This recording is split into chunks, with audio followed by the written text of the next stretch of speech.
Assalamualaikum warahmatullahi wabarakatuh. Alhamdulillah, syukur kita kepada Allah Subhanahu wa taala kerana masih lagi mengizinkan kita untuk hidup di atas muka bumi Allah Subhanahu wa taala ini dalam bulan Ramadan, yang mana dah masuk kepada separuh bulan kan. Ustaz harap anak-anak murid Ustaz tahun 3 dalam keadaan yang sihat dan juga sentiasa positif dan menjaga kesihatan diri. Okey, baik. InsyaAllah sebelum kita teruskan pelajaran yang seterusnya, Ustaz nak ingatkan kepada kamu semua bahawasanya kita telah pun habis dalam pelajaran fiqh untuk tajuk yang pertama dan tajuk yang kedua. Tajuk yang kedua sebelum cuti cuti sekolah yang lalu, bulan 3 yang lalu, kita dah pun habis pelajaran tajuk azan dan juga iqamah. Betul, Ustaz dah terangkan kepada kamu mengenai pengertian azan, pengertian iqamah, cara-cara azan dan juga cara-cara iqamah. Ustaz dah suruh kamu hafal dan cuba untuk kamu azankan. Lagi-lagi untuk lelaki kan, lelaki mesti kena tahu azan. Kalau yang perempuan pun kena tahu jugalah, sekadar pengetahuan. Baik, untuk minggu ni kita akan masuk kepada pelajaran yang ketiga, yang mana pelajaran yang ketiga kita akan masuk adalah mengenai salat fardu. Saya ulang sekali lagi. Untuk tajuk yang ketiga, pelajaran yang ketiga yang kita akan belajar adalah mengenai salat fardu. Okay, Ustaz rasa kita semua dah pernah dengar mengenai solat kan. Kalau Ustaz tanya semua orang pun, kamu solat tak? Kamu akan cakap kamu solat. Tapi apa tu solat fardu? Apa maksud solat fardu sebenarnya kan? Itu yang kita nak belajar hari ini. Okey. Solat fardu ni untuk permulaan sebelum kita baca mengenai pengertian dia semua kan. Apa yang kita kena tahu, solat fardu ni merupakan perkara yang wajib. Yang wajib ke atas setiap manusia yang beragama Islam. Setiap orang Islam, tak kira lelaki ataupun tak kira perempuan, asalkan dia itu beragama Islam, maka wajib bagi dirinya untuk melaksanakan ibadah salat fardu. Okey, cumanya adalah hukum-hukum yang kamu akan belajar nanti. Tapi tak apa, tu nanti kita akan masuk. Okey, boleh faham untuk pengetahuan, untuk secara umumnya salat fardu ni adalah ibadah yang terpenting. Ibadah yang terpenting dalam kehidupan seorang manusia yang beragama Islam. Orang kata solat ni merupakan tiang agama lah. Kalau kita tak mendirikan solat, maka runtuhlah agama yang ada dalam diri kita tu. Maka kita kena jaga betul-betul. Jangan suka-suka untuk kita tinggalkan solat. Okey. Baik, kita pergi kepada pengertian solat. Okey, untuk sebelum tu tolong kat rumah tu buka buku teks, buka muka surat 13. Okey, buka muka surat 13. Kita sama-sama cuba baca sama-sama ikut ustaz.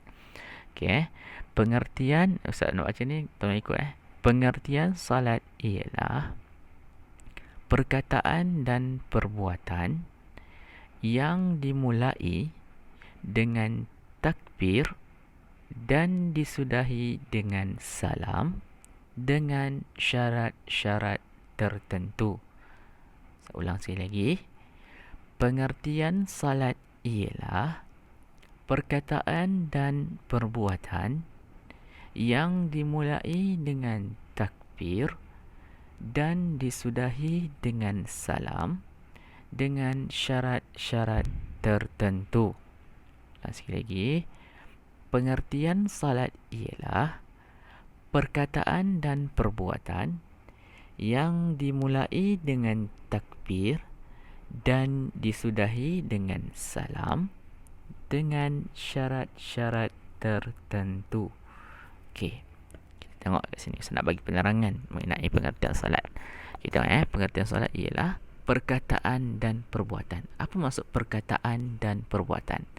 Okey, tahu tak kamu, kalau kamu salat, ketika mana kamu salat, ada tak perkataan-perkataan yang ada dalam perkara-perkara salat tersebut? Contoh apa perkataan? Perkataan tu apa? Yang keluar. Kata-kata ni apa? Lisan ni apa? Keluar daripada mulut kita. Apa contoh perkataan yang keluar daripada mulut kita? Contohnya kalimah yang pertama, Allahu Akbar. Betul? Itu perkataan. Apa lagi? Perkataan membaca surah Al-Fatihah. Itu perkataan dalam solat. Membaca surah-surah lazim. Kemudian apa lagi? Sami Allahu liman hamidah. Doa kunut, bacaan tahiyat akhir. Itu semua adalah perkataan-perkataan yang ada di dalam salat. Okey, boleh faham perkataan dan perbuatan. Perbuatan ni pula apa? Perbuatan. Apa perbuatan? Perbuatan ni adalah perkara yang dilakukan oleh anggota-anggota badan kita. Contohnya apa perbuatan di dalam solat? Angkat takbir. Daripada tangan ni kita angkat ke telinga kita tu, angkat takbir tu perbuatan ke tak? Ya, itulah namanya perbuatan. Perbuatan angkat takbir. Apa lagi? Perbuatan ketika mana kita rukuk, perbuatan ketika mana kita sujud, perbuatan ketika mana kita duduk di antara dua sujud. Itu semuanya adalah perbuatan-perbuatan di dalam solat. Jadi kena ingat, solat ni kena ada perkataan dan perbuatan. Perkataannya apa? Yang Ustaz kata tadi, ada Allahu Akbar, Sami Allahu liman hamidah. Itu semua perkataan-perbuatan. Perbuatannya pula apa? Perbuatannya macam Ustaz kata, sujud, rukuk. Itu semua adalah perbuatan. Okay, faham? Okey, perkataan dan perbuatan yang dimulai dengan takbir. Yang mana dia bermula. Bila bermulanya salat ni? Yang mana yang bermulanya adalah dengan takbir. Apa takbir? Takbiratul ihram. Takbiratul ihram. Apa contoh misalnya takbiratul ihram tu apa? Allahu Akbar. Angkat takbir. Ingat tak, first kali kita nak mulakan solat kita, kita mesti kena mula dengan angkat takbir. Tak ada kita tiba-tiba terus solat, terus bagi salam ikut, tak. Kita kena ikut turutan, ikut tertib dia. Contoh yang pertama adalah angkat takbir. Okey, boleh faham. Dan disudahi dengan salam. Ingat, mula solat ni dimulakan dengan takbir. Dan juga dia disudahi dengan salam. Apa tu salam? Assalamualaikum. Assalamualaikum. Bukan Assalamualaikum. Assalamualaikum tu macam, yelah Assalamualaikum, tapi dalam solat. Macam mana dalam solat ketika mana kita nak menyebut salam tu? Assalamualaikum warahmatullah.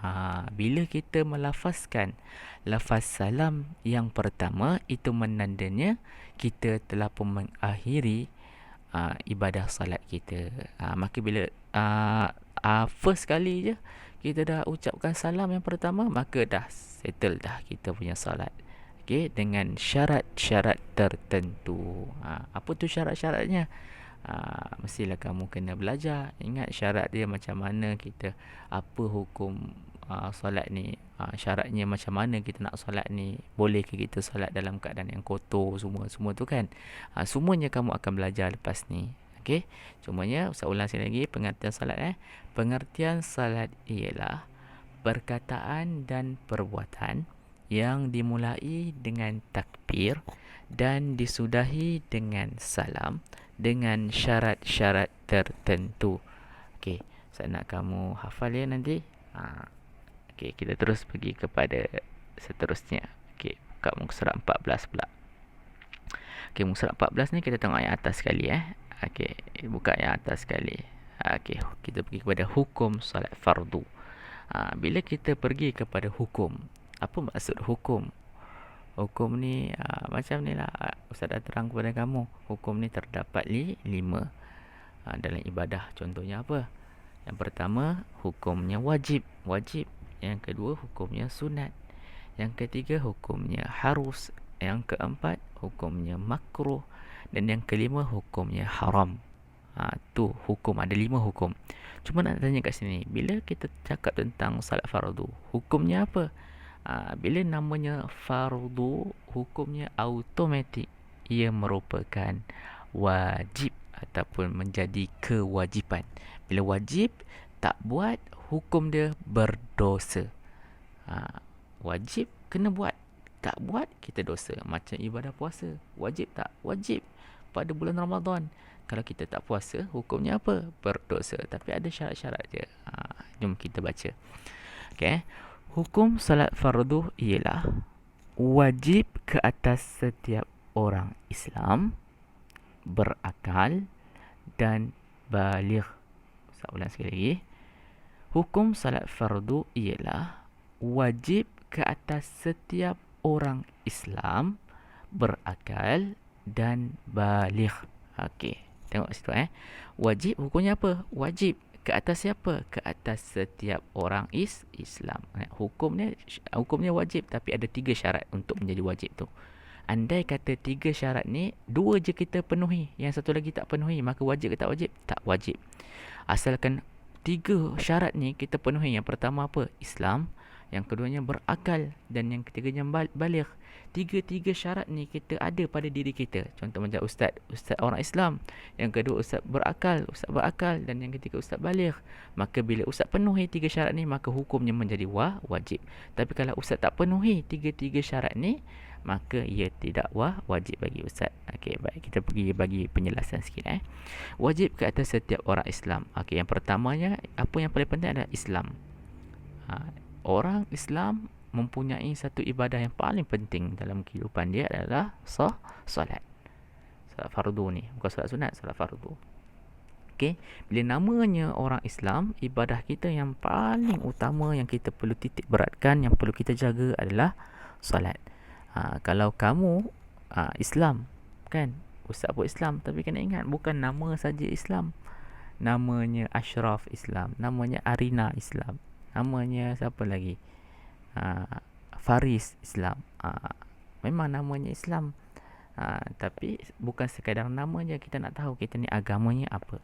Kalau macam ustaz dengan kamu semua, kita semua kalau pergi soal agama, tentulah kita ni semua orang Islam. Maka syarat pertama, penuhi ke tak?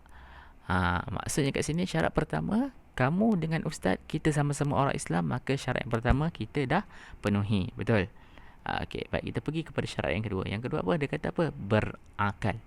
Berakal. Apa maksud berakal kat sini? Berakal ni ada otak ke? Berakal ni kena ada otak? Bukan. Kalau kata berakal ni ada otak, lembu pun ada otak.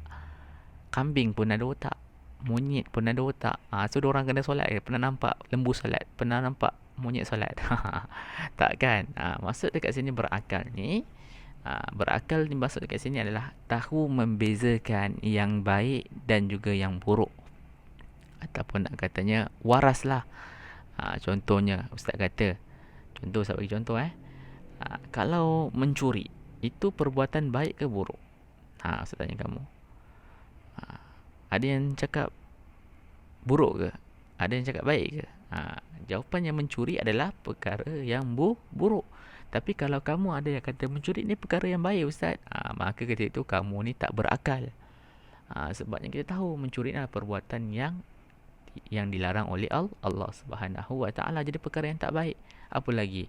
Membuli kawan-kawan, menyakiti hati mak ayah. Itu perkara yang baik ke perkara yang buruk? Perkara yang buruk. Apa contoh perkara baik? Membantu orang tua. Kalau kamu tahu, apa lagi, membantu guru, menghormati ibu dan ayah, semua tu kan, kalau kamu tahu beza yang mana perkara baik, yang mana perkara buruk, maka itu syarat yang kedua kita pun dah lengkap. Ustaz pun tahu beza yang mana baik yang buruk, kamu pun tahu beza yang baik dan yang buruk. Dan yang terakhir apa? Syarat yang ketiga. Dan juga syarat ketiga adalah baligh. Apa tu baligh? Okey, baligh ni adalah dalam perkara umumnya adalah telah cukup umur.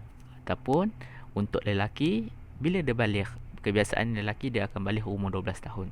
Dan kebiasaan perempuan daripada 10, 11, 12. Dalam tu lah, area tu 10, 11, 12 dia akan baligh. Apa tu baligh? Okey, bagi untuk lelaki, baligh tu apabila dia telah mengeluarkan air mani. Okey, kalau bagi perempuan pula, dia telah pun mengeluarkan darah haid. Okey, bila lelaki dah keluar air mani, bila perempuan dah keluar darah haid, maka dia telah pun dikira sebagai baligh. Jadi kalaulah kamu, ataupun contoh ustaz ni yang pertama ustaz Islam, yang kedua ustaz berakal, dan yang ketiga ustaz pun dah baligh, maka ustaz penuhi 3 syarat tersebut, maka ustaz diwajibkan untuk solat fardu. Hukumnya wajib. Kalau ustaz tinggal, ustaz berdosa besar. Boleh faham? Tapi kalau kamu yang pertama Islam, baru tahun 3 kamu kan, yang kedua berakal dah, Tapi yang ketiga, baligh. Kamu belum akil baligh lagi. Jadi dah jadi wajib ke belum? Belum lagi menjadi wajib. Tapi sebolehnya hendaklah kita mendirikan solat. Supaya apa? Kita terbiasa dengan cara mendirikan solat. Okey. Boleh faham? Okey, seterusnya last sekali hari ni kita nak belajar adalah mengenai solat fardu 5 waktu dan bilangan rakaat. Okey, bila kita cakap saja solat fardu ni ada berapa? Untuk pengetahuan kamu, solat fardu ni mempunyai 5 waktu. Kamu pun tahu, yang pertamanya pada waktu pagi tu, kemudian waktu tengah hari, petang, waktu senja, kemudian waktu malam. Tu solat-solat apa orang panggil? Okey, yang pertamanya, solat yang pertama, tengok kat sini solat yang pertama adalah solat subuh yang kotak warna biru tu, solat subuh. Okey, nama solatnya adalah solat subuh. Okey, berapa rakaat dia? Adalah 2 rakaat. Okey, boleh faham? Solat subuh ada berapa rakaat? Ada 2 rakaat. Kemudian yang kedua solat apa nama solat tu? Nama yang kedua kotak warna merah tu adalah solat zuhur. Solat zuhur. Solat zuhur ni pula berapa rakaat? Okey, dia ada 4 rakaat. Okey. Terusnya yang ketiga solat apa? Solat asar. Solat asar ni pula ada berapa rakaat? Solat asar pun ada 4 rakaat. Terusnya yang keempat solat apa? Solat maghrib. Solat maghrib ni ada berapa rakaat? Solat maghrib mempunyai 3 rakaat. Dan yang kelima last sekali solat solat isya. Solat isya ada berapa rakaat? Ada 4 rakaat juga. Okey. Ataupun orang paling senang orang kata nombor telefon Allah. Ada orang kata nombor telefon Allah. Jangan kamu dial pula, ambil handphone kamu dial. Nombor telefon awak apa? 2434. Salah. Maksud kat sini, bagaimana nak menghubungkan diri manusia dengan penciptanya, iaitu Allah, adalah dengan melaksanakan ibadah solat. Dan kena ingat, dalam solat ada satu tempat yang paling hampir di antara manusia dengan penciptanya, dengan Allah Subhanahu Wa Taala, adalah ketika mana manusia sedang sujud. Itulah waktu ataupun tempat yang paling hampir di antara manusia itu dengan Allah Subhanahu Wa Taala. Jadi kena ingat dekat sini, solat fardu 5 waktu ni ada solat fardu ni ada 5 waktu. Yang pertama solat subuh, yang kedua solat zuhur, yang ketiga solat asar, yang keempat solat maghrib, dan yang kelima solat isyak. Dan juga bilangan rakaatnya seperti biasa 2 4 4 3 4. Jadi apa pengajaran daripada apa yang kamu belajar hari ini? Yang pertama kamu belajar mengenai pengertian salat, yang kedua kamu belajar mengenai hukum solat fardu, yang ketiga kamu belajar tentang solat fardu 5 waktu. Apa yang kamu kena buat? Ustaz nak kamu salin pengertian solat, salin hukum solat fardu, salin solat fardu 5 waktu dengan bilangan ini, kemudian kamu hafal. Okey, salin di dalam buku tulis dan kemudian kamu kena hafal. Okey. So sampai sini sahaja. Apa yang baik itu datang daripada Allah, apa yang lemah tu datang daripada diri ustaz sendiri.